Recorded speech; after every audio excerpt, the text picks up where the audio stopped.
3 blessés chez les meneurs, dont un candidat à la présidentielle.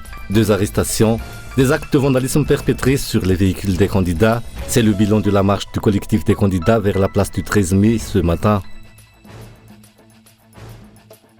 L'État avait jusqu'à la fin du mois de septembre pour adopter un avant-projet de loi contre le blanchiment de capitaux. Passé ce délai, Madagascar court le risque d'intégrer la liste grise du GAFI au groupe d'action financière.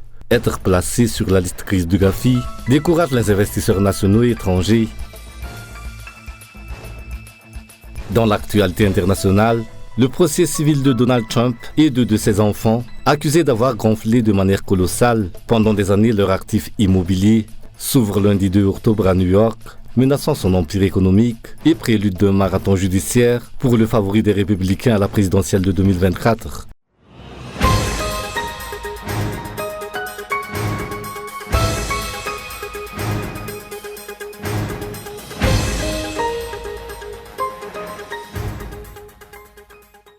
Trois blessés chez les meneurs, dont un candidat à la présidentielle, 2 arrestations, des actes de vandalisme perpétrés sur les véhicules des candidats. C'est le bilan de la marche du collectif des candidats vers la place du 13 mai ce matin. Le collectif des candidats s'est donné rendez-vous ce matin à Mamasne, direction place du 13 mai, placé sous haute surveillance tôt ce matin.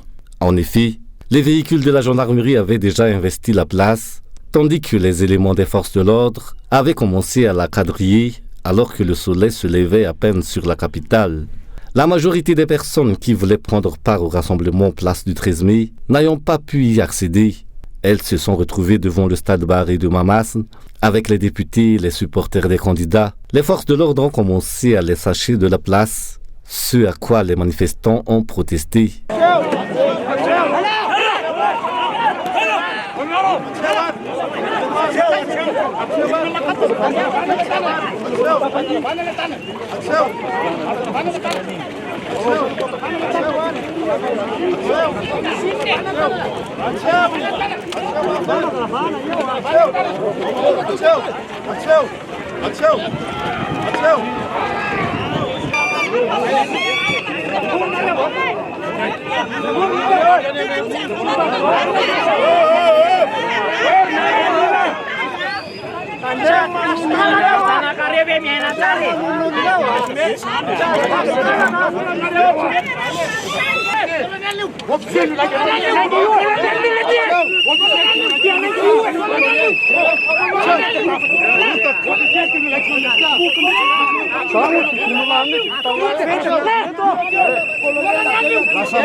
Peu après, les membres du collectif des candidats et leurs représentants sont arrivés sur les lieux. Direction Ambouidaï, quartier où se trouve la Haute Cour constitutionnelle.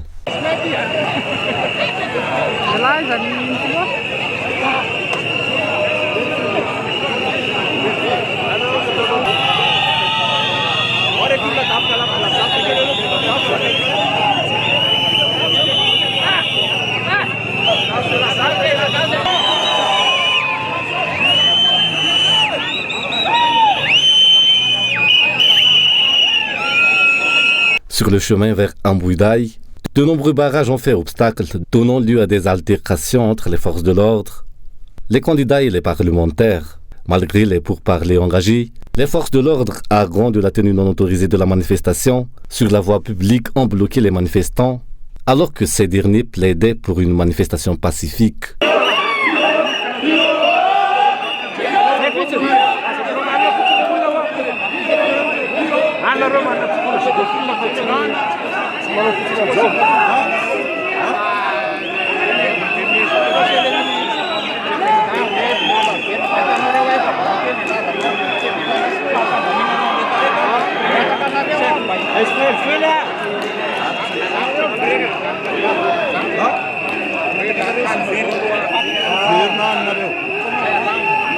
Les manifestants ont refusé de reculer, d'où des échauffourées entre les deux parties. Aucun égard Aucune retenue n'a été manifestée par les forces de l'ordre envers d'anciens chefs d'État comme Marc Ravalman et Razona Mapian, envers des parlementaires comme envers des candidats à la présidentielle. L'ordre a alors été donné pour des tirs de grenades lacrymogènes à répétition pour disperser la foule devant le tunnel.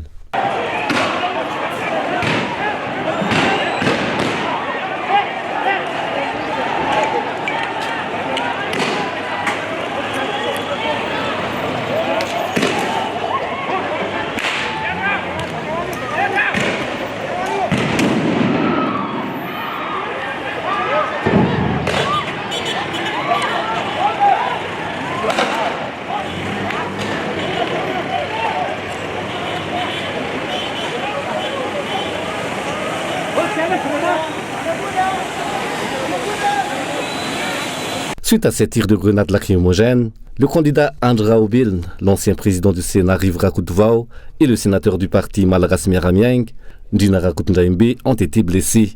Devant le tunnel, les forces de l'ordre ont de nouveau fait barrage, stoppant toute avancée des manifestants.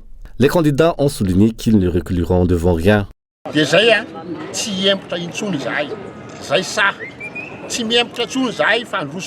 Nous n'avons pas peur. Nous osons, même s'ils multiplient par 10 le nombre des forces de l'ordre. Nous n'avons pas de salle où nous réunir, donc nous sommes obligés de descendre dans la rue. Nous le faisons pour le peuple. Nous voulons un accord politique. Nous ne voulons pas d'une CENI qui défend les intérêts d'une seule personne. Nous ne voulons pas de ce gouvernement qui protège une personne. Pourquoi une seule personne n'est-elle en train de mettre le pays en émoi? Il y a 7 points proposés par Roland Rassir pour restructurer la CENI. La HCC est partisane. Donc nous voulons la mise en place d'une cour électorale spéciale.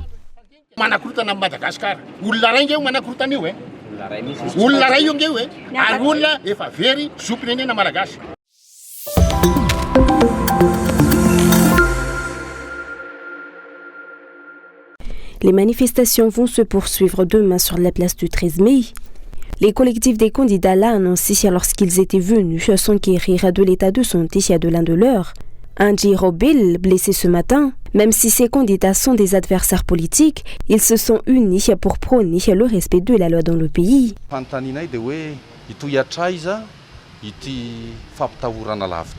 Jusqu'où iront ces intimidations? C'est la question que nous nous posons. Pour nous, la seule solution est pacifique. Nous ne sommes pas là pour semer des troubles. La rumeur a couru qu'un véhicule avait heurté une personne. Ce n'est pas vrai. Par contre, il y a eu destruction de biens d'autrui. S'il s'agit des véhicules du président du MMM, du team de mon véhicule, où a été placée une grenade lacrymogène. Notre objectif commun est de continuer à militer pour faire respecter la loi. Demain, nous continuons la manifestation. Suivez les directives. Nous irons sur la place du 13 mai.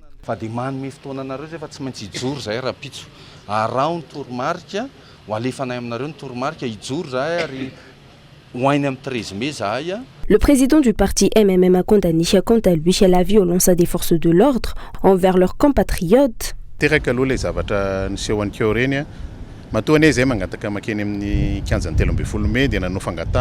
Si nous avons décidé d'aller sur la place du 13 mai, c'est parce qu'on n'a pas pu nous réunir nulle part. On nous en a empêchés. Où donc pouvons-nous nous exprimer en temps arrive? La place du 13 mai a permis de changer le cours de l'histoire. Quoi qu'en pensent les dirigeants actuels, le cours de l'histoire va changer demain. Nous avons voulu changer le cours de l'histoire et on a utilisé la violence contre nous. C'est l'histoire qui jugera. Nous condamnons toute forme de violence utilisée par des Malgaches envers les Malgaches.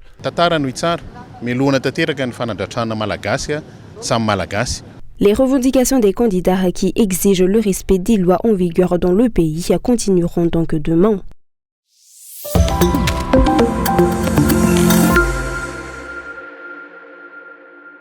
La journée internationale de la non-violence a été célébrée aujourd'hui 2 octobre, jour du 150e anniversaire de Mahatma Gandhi, père de la non-violence. Mahatma Gandhi a prôné la désobéissance civile et le rejet de la violence, ce qui a conduit l'Inde à son indépendance.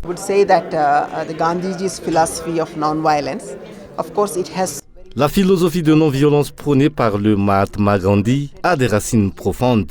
Il y a de nombreuses religieuses en Inde qui font de la non-violence un mode de vie. C'est culturel en Inde de ne pas faire de mal à quiconque et de ne tuer personne. Gandhi a utilisé la non-violence comme un outil politique pour lutter contre l'emprise britannique à cette époque. Il l'a utilisé comme une arme contre le colonialisme. And in many other countries, many leaders were inspired by Mahatma Gandhi. 140 pays a signé en 2007 un accord pour faire du 2 octobre la journée internationale de la non-violence. Ce qui s'est passé à Madagascar aujourd'hui n'a pas été à l'honneur de ce grand homme.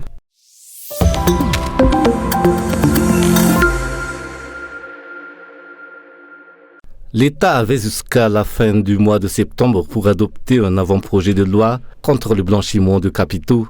Passé ce délai, Madagascar court le risque d'intégrer la liste grise du GAFI, ou groupe d'action financier d'après le GEM, le groupement des entreprises de Madagascar.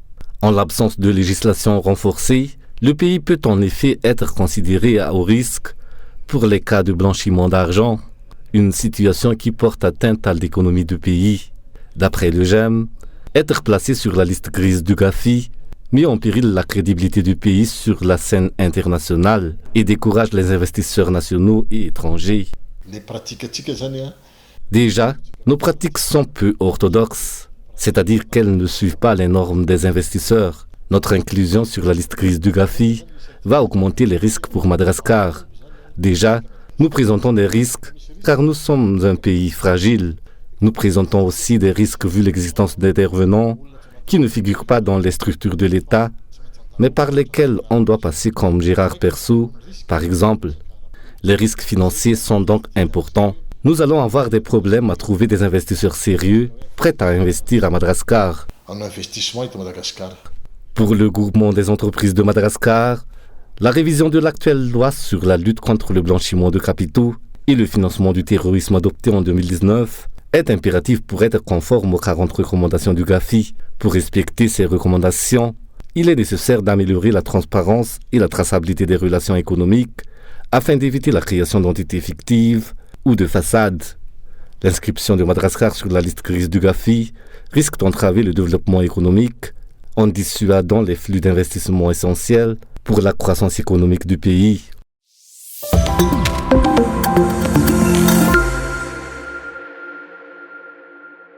Des fraudes répétées, établies. Avant même l'ouverture du procès, le juge qui le présidera donne le ton. Selon lui, le parquet général de New York a d'ores et déjà démontré que Donald Trump et les dirigeants de son groupe ont surévalué leurs actifs d'au moins 800 millions de dollars et même potentiellement jusqu'à 2,2 milliards. Le procès qui s'ouvre ce lundi pourrait avoir de sévères conséquences pour l'ancien président. Les affaires dont la Trump Organization, Trump lui-même et ses 2 fils aînés et sa fille ont la charge seront dissoutes dans l'État de New York. Cela pourrait lui coûter certaines de ses propriétés et entreprises les plus précieuses dans l'État qui était son fief et son lieu de résidence. Trump pourrait également écoper d'une amende de 250 millions de dollars. Si l'ancien président n'encourt aucune peine de prison dans ce procès, ce n'est que la première étape d'un marathon judiciaire qui va empoisonner sa campagne. Car Donald Trump est inculpé au pénal dans 4 dossiers différents. J'ai été arrêté 4 fois. C'est presque comme si je me réveillais le matin en me disant « Est-ce qu'ils vont m'arrêter aujourd'hui ?» Je n'avais jamais été arrêté auparavant. Chaque fois que les démocrates radicaux de gauche, communistes, marxistes et fascistes me mettent en accusation, je considère cela comme un grand honneur. Accusé d'avoir tenté d'inverser le résultat de la dernière élection présidentielle, Donald Trump comparaîtra notamment début mars devant un tribunal de Washington. Il devra également répondre de fraude comptable ou encore de possession illégale de documents secret défense. Pas de quoi pour autant effrayer son électorat. Le milliardaire reste extrêmement populaire chez les Républicains et fait la course en tête dans les sondages à quelques mois de la primaire de son parti.